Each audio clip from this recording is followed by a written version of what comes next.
আজকাল কোনো সম্পর্কই বেশি দিন টিকতে পারে না কেন জানো? একটা সম্পর্ক ঠিকঠাক রাখতে হলে দুটো মানুষকেই একে অপরের জন্য স্যাক্রিফাইস করতে হয়। কখনো কখনো একে অপরকে বুঝে কম্প্রোমাইজও করতে হয়, আর নিজেদের মধ্যে অ্যাডজাস্টমেন্ট করে নিতে হয়। কিন্তু মানুষ আজকাল এগুলো প্রায় সবই ভুলে গেছে। আজকাল ইন্টারনেট খুললেই দেখা যায় মানুষ নিজেদের ভালোবাসার সম্পর্ককে ভগবান শ্রীরাম এবং মা সীতার সাথে কম্পেয়ার করে।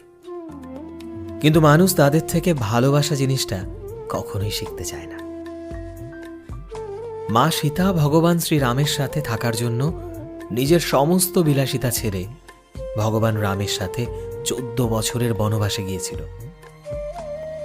রাবণ মা সীতাকে হরণ করায় ভগবান শ্রীরাম জলের ওপর রাম সেতু বানিয়ে বানর সেনাকে সঙ্গে নিয়ে লঙ্কা জয় করে মা সীতাকে উদ্ধার করে নিয়ে আসে।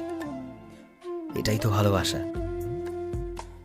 এইরকম ভালোবাসা ছাড়া সম্পর্ক আগেও কখনো টেকেনি, আজও টিকবে না, আর ভবিষ্যতের কথা তো বাদই দিলাম। আজকাল মানুষ খুব সহজেই একে অপরের থেকে আলাদা হয়ে যেতে চায়, কিন্তু একটু নিজেকে নত করে সম্পর্ক ঠিক করতে চায় না।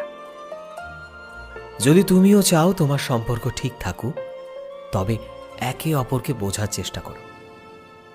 কখনো কখনো ভুল স্বীকার করে ক্ষমা চাইতে শেখো। সরি বললে কেউ কখনো ছোট হয় না, বরং তার মনের পরিসরটা অনেক বেশি বেড়ে যায়। জানো তো, ইগো জিনিসটা বড্ড বাজে। এটা কখনো ভালো থাকতে দেয় না। প্রত্যেকটা সম্পর্ক টিকেই থাকে অ্যাডজাস্টমেন্ট, কম্প্রোমাইজ ও স্যাক্রিফাইসের ওপর। মাথায় রেখো কথাটা। সো ফ্রেন্ডস, আমি শোভন ছিলাম তোমাদের সাথে, কলমে বিশ্বজিৎ। ভিডিওটি কেমন লাগলো অবশ্যই কমেন্টে জানিও, এবং ভিডিওটিকে শেয়ার করতে এবং লাইক করতে ভুলো না। এই মুহূর্তে তুমি যদি আমাদের ফেসবুকে দেখে থাকো, তাহলে প্লিজ আমাদের পেজটিকে ফলো করে দিও।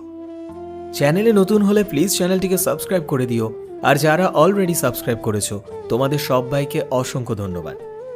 দেখা হচ্ছে নতুন একটা দিনে নতুন একটা ভিডিওতে। টিল দেন, সবাই ভালোবাসায় থেকো এবং সবাইকে ভালোবাসায় রেখো। Thank you.